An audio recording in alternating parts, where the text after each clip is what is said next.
How's it going, everyone? Auran Shereef here with Konnex TV. I have the amazing Major Williams here. He's a very successful entrepreneur. He's the host of the Majorvation podcast. Somebody you guys need to know. He's in the game right now, one of these very influential people. He's accomplished so much in his life, and we're just so glad we're here to have him today on our podcast. And we're going to learn a lot today from him. So, Major Williams, how's it going? Man, it's going fantastic. Thank you so much for having me. I appreciate it. I'm looking forward to this conversation. We're so glad we're here. I met you in LA, I think at an event with Dan Fleischman. It was a great event he was hosting at the Hubble studio. And we talked a little bit about the stuff you've done and the things you've done in your life, politically, et cetera. So we really want to find out who was the real Major Williams and how did you get here? No, so I'm originally from Dallas, Texas. I've been in California over 25 years. I came out here on a visit. The third day, I met an amazing woman. I said, I got to figure out how to stay in this state and make sure I court this woman and get her.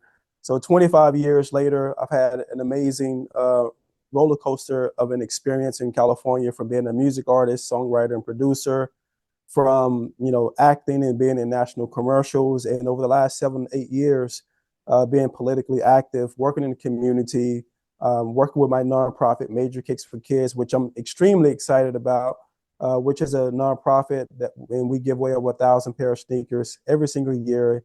And we do statewide shoe drives here in California, and we work with homeless veteran programs to give back in that way as well. Over the last year or two, it's just kind of reinventing. After my election, came in top 10 out of 41 candidates here in California, which was it's a huge feat. Came up short, but it still was a huge feat. We gave it our all. I published a digital book, and for two reasons. One of them is because I was procrastinating 2 or 3 years, and so to be able to do that and it actually be a somewhat success, over 200,000 digital downloads, was great. And it's called Majorvation: Unleashing Your Inner Drive for Success.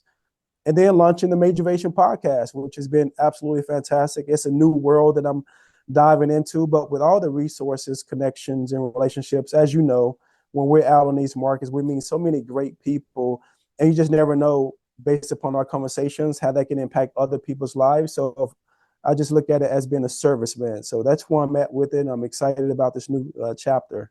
Yeah. So to go back about the nonprofit, I want to touch on that. How did you come up with that? What was the inspiration behind the shoes, and how come you paired it with shoes particular? What was the inspiration behind that? So there's a very deep meaning to why that actually came about. As a kid growing up in South Dallas in the projects, I didn't have many sneakers. My mom, single parent household, didn't have a dad around. My mom didn't make much money. My mom was a felon, so she couldn't get good jobs, living with different parents and family members. So it was hard to get the latest shoes. So we had cheap shoes, pay less, and stuff like that. But there was this one situation where it basically changed my life. An NBA player came back to our community and gave away brand new sneakers. They just had a shoe deal. His name is Larry Johnson. He got drafted by the Charlotte Hornets, and he came back to the hood and he gave everybody brand new sneakers. And I don't know what it did for everybody else, but for me, it was the best feeling ever, because when you get a new haircut or a new pair of sneakers, you just feel your best, right?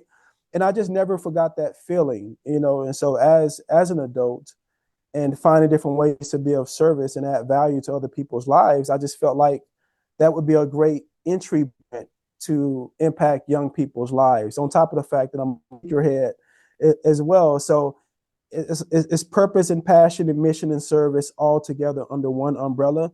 And I just started giving away shoes on social media. And then a friend of mine by the name of Daryl Boykin, he's an ex NFL player, played for the Steelers. He's best friends with Jerome Bettis. He said, "Man, you should start a nonprofit. I always see you online giving sneakers away." And that's what I did some years ago. And that's been like one of my biggest purpose and missions, especially over the last 2 years, not being politically active anymore. Just really just living in that purpose. So like I said, we are in the infancy stage, but we've been active for the last 8 years. But now I'm really trying to make it a full-fledged foundation so we can do the most good as we can with what we have. How do you give away the sneakers? Are you doing like a package thing? You find groups? Or are you trying to like donate through another organization? How does that work? So our distribution, it it changes like waves in the ocean, right? Because we service people all the time. Like there's this kid right now that's in Yonkers, New York. He's 6'11". He's in high school. He wears a size 20. And, an amazing teacher and administrator reached out to us and say, hey, he's wearing flip-flops to school and he's being teased because his mom can't afford shoes. And so I've been working with some of my partners and we've been looking. It hasn't been easy to find a size 20. That's the thing about it. Like we can do the shoes, but it's been hard. But that's what we do. We're open door for people to take advantage of our inventory from the ones that we have left over. And we're also doing shoe drives, so gently worn, like new shoes for homeless veterans. So we find them by identifying certain programs when it comes to the homeless veterans.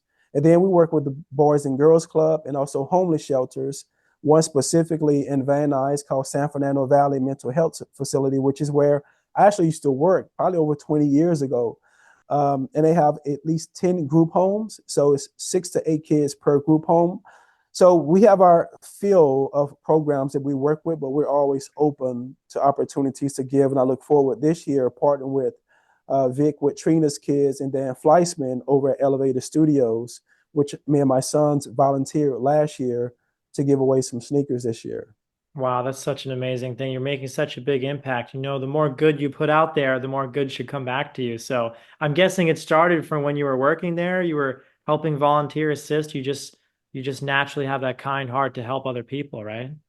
Well, I came up under that environment. It started with my mom, and when you grow up around someone who has little to nothing, and you still see them giving, you're like, Mom, we barely have any bread. Why are you giving this person a sandwich, right?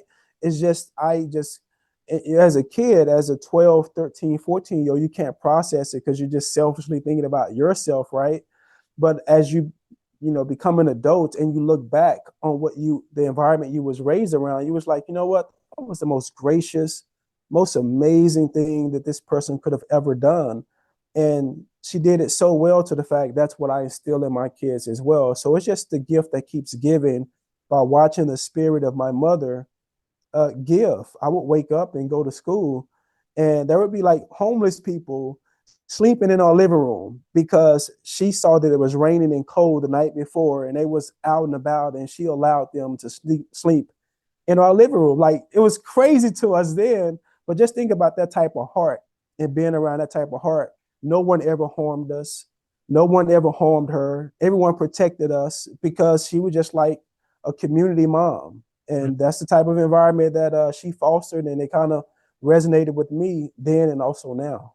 Do you think that from the beginning with watching with your mom, helping with the community and like kind of the sense of purpose of helping other people, did that inspire you to run politically for office also? You wanted to be part of the community, et cetera? What was the reasoning behind that and your story? We So want to know what was it like running the election, all that stuff. So the reason behind it wasn't as complex as a lot of people would think. I tell people the driving force at that particular time is that I was a pissed off parent, Mhm. right? There were a lot of things going on in the environment that I feel like it was detrimental to our kids. And I saw a lot of parents that were very frustrated. And I've always been a bully fighter. I've never been bullied. I've been the bully fighter. Even though I was a scrawny little kid, I've always been a bully fighter. And what I mean by that is that when I see people being taken advantage of and treated unfairly, somehow, some way, I voice my opinion or try to be of service and help them out of that predicament, right?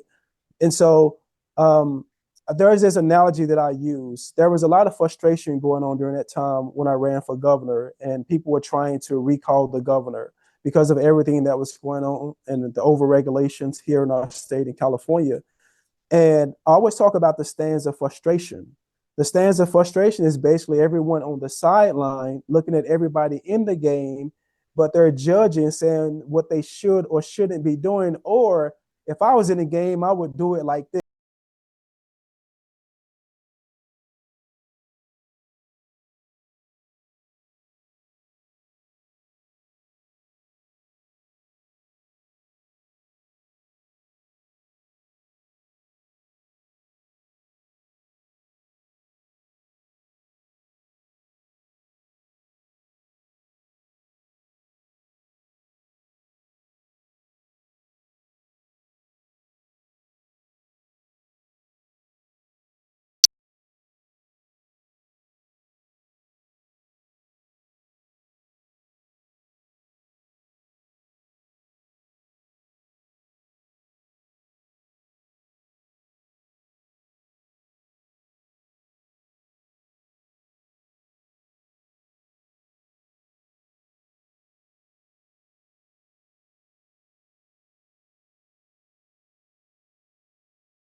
is Majorvation, Unleashing Your Inner Drive for Success. The reason why that book is so good is the first iteration of me breaking through